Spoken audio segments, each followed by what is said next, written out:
Islamic Brotherhood Television.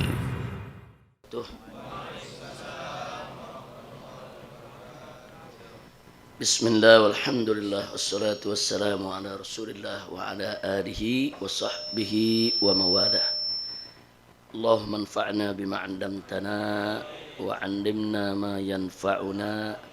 Allahumma zidna ilma warzuqna fahma wa atina hikmah. Allahumma barik lana fi majlisina hadza bi rahmatika ya arhamar rahimin. Walhamdulillahi rabbil alamin. Taqabbalallahu minna wa minkum fataqabbal ya karim. Taib ya ikhwan, ahlan wa sahlan wa marhaban bi duyufinal kiram. Sebagaimana biasa, sebelum kita mulai acara pertemuan kita, sebelum para tamu memperkenalkan diri dan menyampaikan pesan-kesannya, terlebih dahulu kita bacakan dulu sebuah hadis dari kitab Riyadhus Shalihin. Hadis an Ibnu Abbas ya. Nah, iqra. Tafadhal.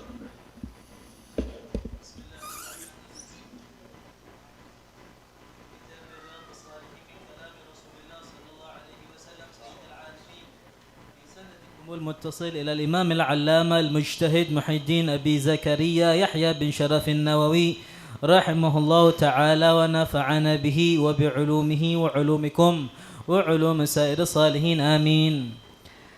إلى أن قال عن ابن عباس رضي الله عنهما قال: كنت خلف النبي صلى الله عليه وسلم يوما فقال: يا غلام إني أعلمك كلمات احفظ الله يحفظك احفظ الله تجده تجاهك وإذا سألت فاسأل الله وإذا استعنت فاستعن بالله واعلم أن الأمة لو اجتمعت على أن ينفعوك بشيء لم ينفعوك إلا بشيء قد كتبه الله لك وإن اجتمعوا على أن يضروك بشيء لم يضروك إلا بشيء قد كتبه الله عليك رفعت الأقلام وجفت الصحف. رواه الترمذي وقال حديث حسن صحيح. وفي رواية غير الترمذي: احفظ الله تجده أمامك تعرف إلى الله في الرخاء يعرفك في الشدة واعلم أن ما أخطأك لم يكن ليصيبك وما أصابك لم يكن ليخطئك واعلم أن النصر مع الصبر وأن الفرج مع الكرب وأن مع العسر يسرا. أحسنتم وباركتم جزاكم الله خير الجزاء. Baik ya kawan, alhamdulillah, hadis yang akan kita simak pada kesempatan hari ini baru saja dibacakan oleh Al-Habib Muhammad bin Hadi Al-Habsyi hafizahullahu ta'ala wa ra'ah.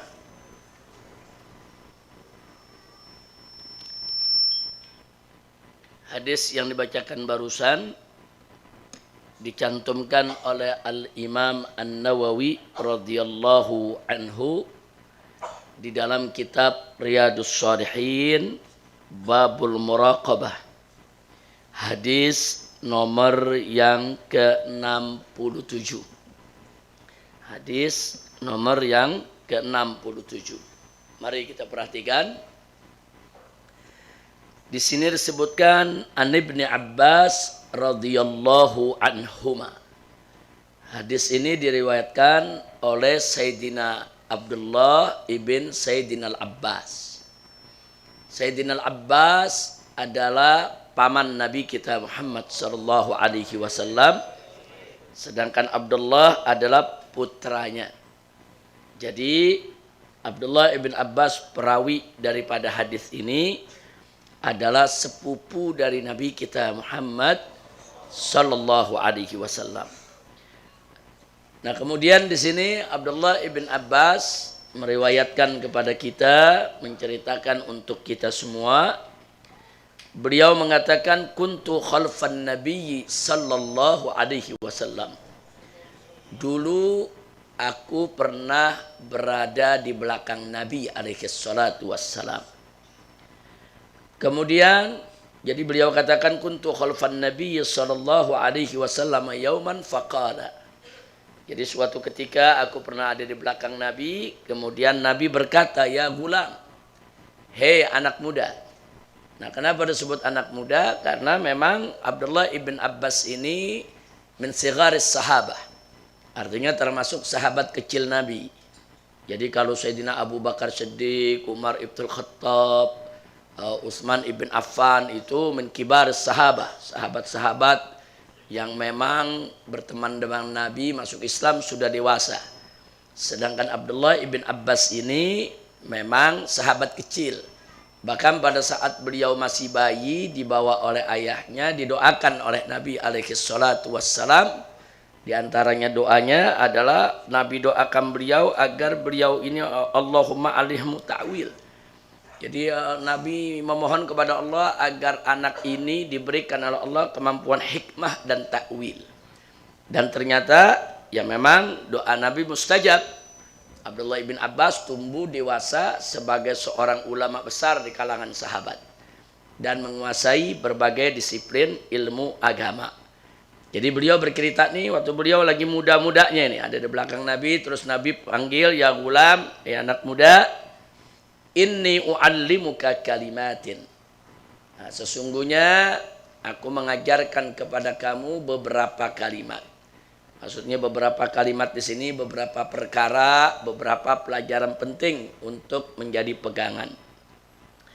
Di mana Nabi mengatakan yang pertama, ihfazillaha yahfazka.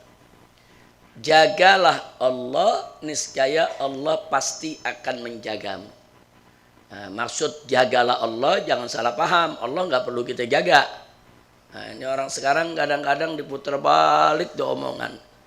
Kalau kita bilang bela Allah, Allah nggak perlu dibela. Nah, jadi sekali lagi kalau kita ketemu di dalam Al-Quran, saudara kita diminta belalah Allah, maksudnya bela agamanya, tegakkan hukumnya. Nah begitu juga dalam hadis ini, kalau Nabi mengatakan ihfadzillah, jagalah Allah, maksudnya jaga syariatnya, jaga perintahnya, jaga hukumnya, jaga peraturannya. Nah itu maksudnya menjaga Allah. Nah kalau kita menjaga aturan-aturan Allah, kita jaga amanat Allah, hukum Allah, maka niscaya yahfadzka, Allah pasti akan menjagamu. Ya, jadi kalau kita mau dijaga oleh Allah, ya jaga agamanya. Kalau kita mau dijaga oleh Allah, ya jaga aturannya. Kalau kita mau dijaga oleh Allah, ya jaga semua amanat dari Allah Subhanahu wa ta'ala. Yang berikutnya di sini dikatakan ihfazillaha tajidhu tujahak. Jagalah Allah, yaitu laksanakan semua perintahnya. Tajidhu, niscaya kamu akan mendapatkan Allah tujahak, yaitu amamak, di depanmu. Maksudnya mendapatkan Allah di depanmu, Allah tidak akan meninggalkan kita.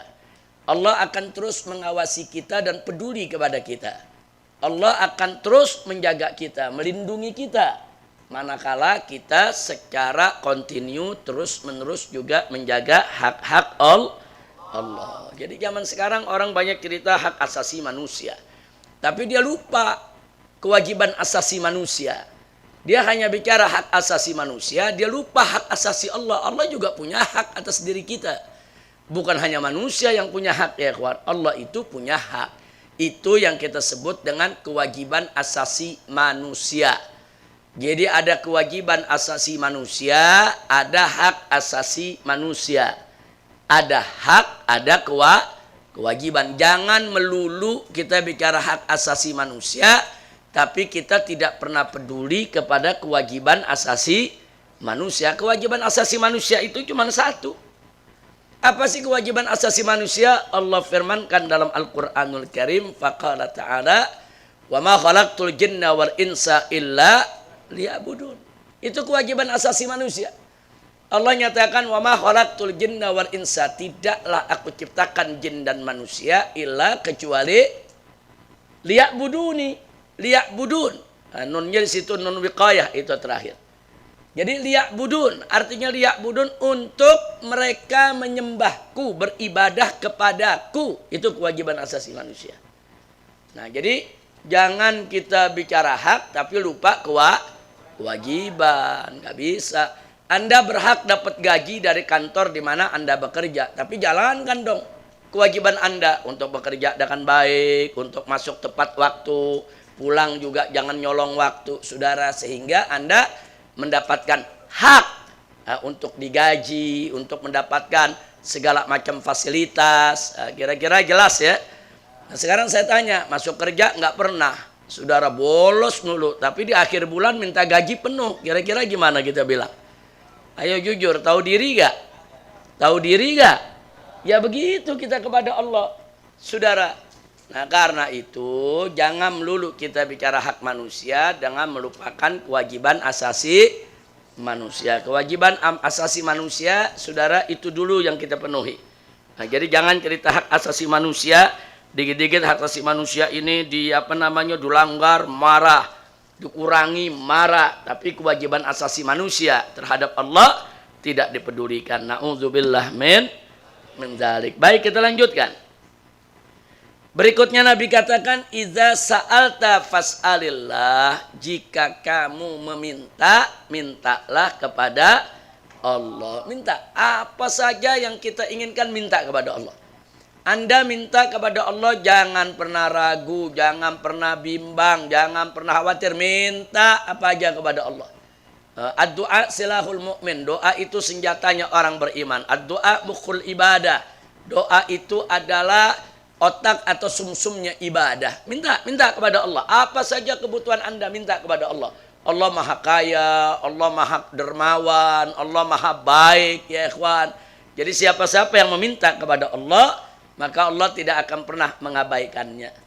Kemudian Nabi ingatkan, wa idasta'anta fasta'im billah. Dan kalau kau mau minta pertolongan, minta pertolongan kepada Allah.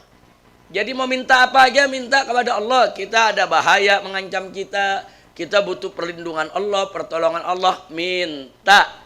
Jangan pernah melupakan doa untuk keselamatan kita, insya Allah. Jadi ini amanat Nabi luar biasa nih kepada Abdullah ibn Abbas radhiyallahu anhuma, sekaligus juga buat kita semua. Kita lanjutkan. Kemudian Nabi beri satu pelajaran yang begitu dahsyat berikut ini.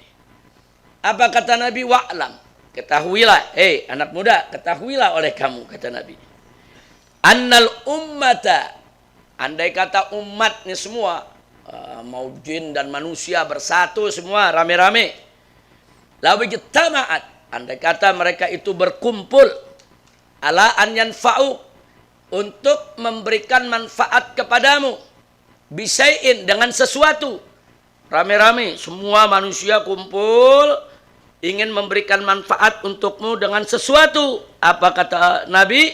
Lan yanfa'uka, tidak akan pernah bisa mereka memberikan kau manfaat. Illa, kecuali bisyai'in, kecuali dengan suatu manfaat, qad katabahullahu lak, dengan suatu manfaat yang Allah memang sudah tetapkan buat kamu. Jadi walaupun sedunia mau bantu kita dengan suatu bantuan, tapi kalau Allah belum tetapkan, nggak bakal sampai itu bantuan kepada kita. Sedunia ingin memberikan manfaat kepada kita, saudara, tapi Allah belum tetapkan itu manfaat buat kita, nggak bakal sampai itu manfaat kepada kita, saudara. Jadi sebetulnya yang memberikan manfaat itu bukan makhluk, tapi Allah, saudara. Nah kemudian sebaliknya di sini disebutkan, saudara, wa in ijtama'u, andai kata mereka tuh semua manusia tuh semua makhluk berkumpul sepakat ala an yadurruk, untuk membahayakanmu, bisyai'in, dengan suatu perbuatan atau suatu apa saja. Mereka ingin berbuat makar, berbuat jahat, ingin memudaratkan kita, ingin membahayakan kita. Lam yadurruk, tidak akan pernah bisa mereka membahayakanmu. Illa, kecuali bisyai'in, dengan suatu bahaya, qad katabahallahu lak, qad katabahallahu alaik, dengan suatu bahaya yang memang Allah sudah tetapkan. Jadi walaupun dunia pengen bunuh kita, kalau belum waktunya kita mati, nggak bakal bisa kita mati, ya. Walaupun sedunia ini ingin mencelakakan kita, kalau Allah belum tetapkan kita celaka, nggak bakal bisa kita celaka, nggak bisa. Jadi ini dunia nih dengan isinya mau memberikan manfaat kepada kita atau sebaliknya memberikan bahaya kepada kita, semua tidak akan pernah bisa sampai kepada kita tanpa izin Allah. Kemudian berikutnya kata Nabi, kenapa demikian rupa? Sebab rufi'atil aqlam wa jaffatis suhuf. Nah, ini kalimat luar biasa. Artinya rufi'atil aqlam karena pena sudah diangkat. Nah, maksudnya pena sudah diangkat, wa jaffatis suhuf. Lembaran-lembaran yang ditulis udah kering, udah tintanya juga udah kering ya ikhwan. Maksudnya apa? Maksudnya segala sesuatu sudah ditulis, ditetapkan oleh Allah di Lauhil Mahfuz. Jadi kalau dikatakan penanya sudah diangkat, berarti udah nggak ada perubahan. Nah, kalau dikatakan jaffatis suhuf, berarti udah nggak ada yang dihapus lagi. Jadi semua yang udah ditulis akan berjalan dan akan kita alami selama hidup di dunia ini sampai kita ke akhirat. Nah, jadi di sini banyak pelajaran yang kita ambil dari hadis Nabi alaihi salatu wassalam ini. Di antaranya pertama, sesuai dengan bab daripada hadis ini, Al-Imam An-Nawawi memasukkan kepada babul muraqabah, bab pengawasan. Artinya lewat hadis ini kita tahu bahwa kita semua selalu dalam pengawasan Allah. Kita nggak bisa lepas daripada pengawasan Allah. Allah selalu tahu, yaitu kapan saja, di mana saja, apa saja yang kita perbuat, semuanya Allah Maha mengetahui. Terus yang kedua, kita juga mendapat pelajaran dari hadis ini tentang kekuasaan Allah, ya kawan. Bahwa kehendak dan kekuasaan Allah ada di atas kehendak dan kekuasaan siapapun. Kehendak Allah ada di atas kehendak makhluk semuanya. Kekuasaan Allah juga ada di atas kekuasaan manusia semuanya. Tidak ada yang menandingi Allah dan tidak ada yang sebanding dengan Allah. Alhamdulillah. Nah, hadis ini diriwayatkan oleh Imam Tirmidzi dan beliau mengatakan hadisun hasanun sahih. Nah, ini istilah yang cukup populer Imam Tirmidzi. Kadang-kadang ada hadis beliau sebutkan hadisun hasanun sahih. Nah, para ulama mencoba menerjemahkan apa maksudnya hadisun hasanun sahih. Nah, ini sebagian ulama mengatakan yang dimaksud di sini hadis ini tingkatnya sahih, sekurang-kurangnya hasan. Nah, jadi hadis ini bukan hadis dhaif ya ikhwan. Nah, apa sih beda hadis hasan dengan hadis sahih? Hadis sahih dan hadis hasan ini saudara hanya beda di dokter rawi. Hanya beda di tingkat kekuatan hafalan perawi. Kalau syarat lain sama. Hadis sahih itu syaratnya diantaranya satu, sanadnya harus bersambung. Hadis hasan juga sanadnya harus bersambung. Nggak boleh putus dia punya sanad ya ikhwan. Kemudian yang kedua adalah rawi. Yaitu adilnya rawi. Rawinya bukan pembohong, bukan orang yang jahat, tapi perawinya itu harus orang yang adil, yang soleh dalam periwayatan. Nah, karena itu hadis sahih perawinya harus adil, hadis hasan juga perawinya harus adil, saudara. Terus yang berikutnya lagi yaitu tidak ada illah. Nah, jadi jangan sampai hadis itu ada illah, ada keganjilan. Nah, itu syarat supaya hadis itu hasan atau sahih. Yang berikutnya lagi yang keempat yaitu tidak syadz. Artinya tidak bertentangan dengan hadis sahih lain yang lebih kuat. Nah, kalau bertentangan walaupun sanadnya nyambung, walaupun perawinya bagus, adil, tapi kalau dia punya isi bertentangan dengan hadis sahih yang lebih kuat, maka itu bisa menjadi syadz. Nah, jadi hadis hasan dan sahih syaratnya sama tuh, yang empat sama tuh. Nah, yang satu dia beda, yaitu di dokter rawi, kekuatan hafalan si perawi. Hadis sahih hafalannya lebih kuat. Hadis hasan sedikit di bawah hadis sahih. Tapi mau hadis sahih atau hadis hasan wajib untuk dijadikan dalil. Baik dalam urusan akidah maupun dalam urusan hukum. Begitu juga dalam urusan akhlak. Sengaja saya tekankan, saya katakan wajib. Kenapa saya tekan begitu? Jangan sampai kita salah ungkap. Jangan mengatakan begini, oh hadis sahih itu boleh dijadikan dalil. Itu kalimat nggak betul, bukan boleh, wajib. Kalau boleh berarti boleh dijadiin dalil, boleh nggak dijadiin dalil. Saudara, itu kalau yang boleh itu hadis dhaif. Tapi yang tidak parah boleh dijadikan dalil untuk amalan-amalan sunnah, boleh. Tapi kalau hadis sahih, hadis hasan bukan boleh, wajib dijadikan dalil dalam akidah, dijadikan dalil dalam syariat, dalam hukum, dijadikan dalil juga dalam akhlak. Jadi nggak usah diragukan lagi kalau hadis hasan, apalagi hadis sahih. Baik, berikutnya ada tambahan dari Al-Imam An-Nawawi radhiyallahu taala anhu. Wa fi riwayat ghairi Tirmidzi, hadis serupa tapi redaksinya beda. Nah, serupa, isinya maknanya serupa tapi redaksinya beda, diriwayatkan oleh selain Imam Tirmidzi. Kalau yang barusan diriwayatkan oleh Imam Tirmidzi.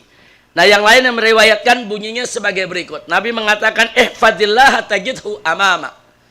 Yaitu jagalah olehmu Allah, jagalah Allah, niscaya kamu akan dapatkan Allah itu amamak. Kalau tadi tujahat, yang ini amamak. Tapi maksudnya sama. Jagalah Allah, niscaya engkau akan dapatkan Allah di hadapanmu. Artinya Allah akan selalu melindungimu, menjagamu, menolongmu. Allah tidak akan meninggalkanmu. Kemudian ta'arraf ilallahi firraha. Berkenalanlah dengan Allah saat kau lagi senang. Maksudnya berkenalan dengan Allah kalau lagi senang, banyakin ibadah.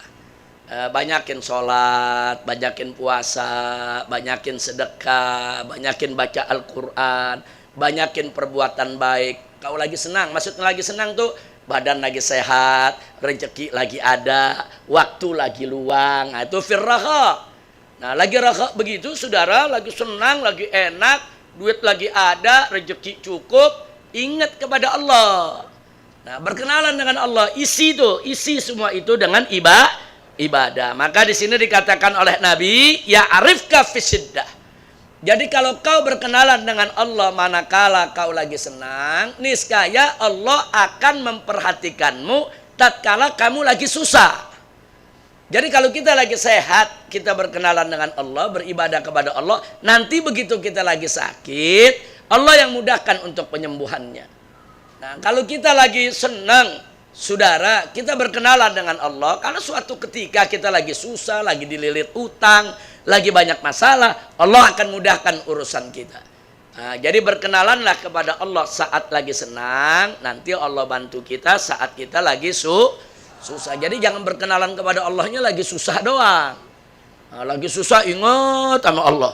Lagi sakit zikir pagi ketemu pagi. Begitu lagi senang main gaple. Ada yang begitu? Ada. Mudah-mudahan di sini nggak ada ya. Iya, maksudnya kau lagi senang, jangan buat senang-senang melulu. Jangan buat ke bioskop, buat aneka ragam kesenangan duniawi aja. Lagi senang, wah ini lagi enak. Ngaji, lagi senang, sedekah, lagi senang, lagi enak, sholat, ngaji, ikut tabligh. Nah, insya Allah tatkala kita lagi susah, Allah akan menemani kita, Allah akan membantu kita. Amin ya rabbal alamin. Kemudian Nabi mengatakan, wa'lam, ketahuilah, anna ma akhta'aka lam yakun liyusiba.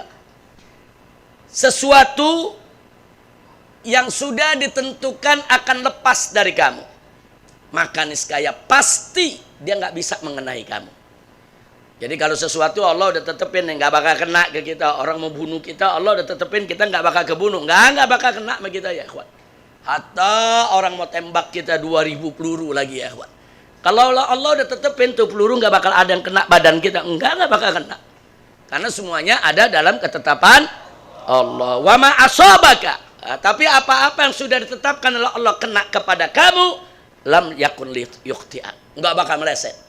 Kalau Allah udah tetepin, nih orang ini akan mati begini, dia akan kena bahaya ini, nggak bakal bisa kita menghindar ya. Jadi apa-apa yang ditetapkan tidak mengenai kita, nggak bakal mengenai kita. Apa-apa yang sudah ditetapkan akan mengenai kita, pasti akan mengenai kita. Nah, maka itu melalui hadis ini bisa kita tanamkan dalam diri kita sifat tawakal kepada Allah yang tinggi. Serahin aja urusan kita kepada Allah, nggak usah takut dengan kehidupan ya kawan. Nggak usah takut dengan ancaman, nggak usah takut dengan tekanan, nggak usah takut dengan segala macam pengawasan makhluk ya kawan, nggak usah takut dengan segala macam teror, nggak usah. Nggak ada yang bisa bikin susah kita, saudara, kalau belum ditentukan oleh Allah Subhanahu wa Ta'ala. Nah, kemudian yang berikutnya ada lagi yang tidak kalah menarik. Apa amanat Nabi? Wa'lam, ketahuilah, anan nasra ma'as sabr. Sesungguhnya kemenangan itu ada bersama kesabaran. Mau menang ya sabar. Mau menang harus sabar. Ini baru berjuang sehari 2 hari gagal, saudara udah putus asa, kapok, jerak. Baru berjuang sekian kali, di penjara sekali, udah nggak berani lagi berjuang, saudara. Jangan. Yang namanya mau menang harus sabar. Kalau sabar, Allah kasih kemenangan. Ini Nabi yang bersabda, "Annan nasra ma'as sabr." Anan nasr ma'as sabr. Sesungguhnya kemenangan itu ada bersama kesabaran. Jangan mimpi menang kalau kita nggak sabar ya ikhwan. Yang berikutnya Nabi katakan wa annal faraja ma'al karbi. Nah, artinya apa? Sesungguhnya kesenangan itu ada bersama dengan kesedihan. Nah, kita kalau mau senang ya mesti ngerasain dulu sedihnya. Mau senang rasain dulu sedihnya ya ikhwan. Nah, kayak seorang ibu, saudara, pengen senang punya anak ya rasain dulu sakitnya melahirkan. Mau punya anak tapi nggak mau sakit melahirkan, mana bisa, saudara. Begitu dia rasakan sakit melahirkan, begitu anaknya keluar, dia dengar suara anaknya, hilang rasa sakitnya ya ikhwan. Berganti dengan kesenangan, gembira, dia lihat anaknya sehat, senang hatinya begitu dia lihat bayinya yang mungil, saudara, menghibur hati. Jadi kalau kita mau rasa kesenangan harus siap untuk sedih, saudara. Nah, begitu juga berikutnya wa anna ma'al usri yusra. Dan sesungguhnya bersama kesulitan ada kemudahan. Kalau kita mau dapat kemudahan, ya mesti rasain sulitnya. Jangan mau mudah tapi nggak mau sulit, nggak bisa. Jadi dalam perjuangan itu, saudara, kita akan merasakan kesulitan, kita akan merasakan kesedihan. Nah, jangan lupa tuh, kita akan merasakan segala macam tantangan, saudara. Tapi memang semua harus kita hadapi dengan sabar. Kalau kita sabar, nanti sedih berganti senang, susah berganti mudah. Itu buah daripada kesabaran. Kira-kira jelas tidak? Jadi seorang pejuang itu, saudara, seorang pejuang sejati itu tidak lahir dari kesenangan dan kemudahan. Enggak. Yang namanya pejuang sejati itu lahir dari kesusahan dan kesedihan. Setelah dia melalui perjuangan yang penuh kesulitan, yang penuh kesedihan, dia ditempa, baru dia bisa jadi pejuang sejati ya ikhwan. Tapi kalau yang dia melalui senang terus, saudara. Yang dia lalui mudah terus, saudara. Nggak bisa dia untuk menjadi pejuang. Pejuang tidak lahir dari kemudahan dan kesenangan. Pejuang sejati itu lahir dari kesulitan dan kesedihan. Kira-kira jelas tidak? Nah, kita lihat perjuangan Nabi. Nabi perjuangannya pada saat di Mekah, saudara, berjuang. Saya tanya, banyak kesedihan tidak? Banyak kesulitan tidak? Wah, luar biasa, saudara.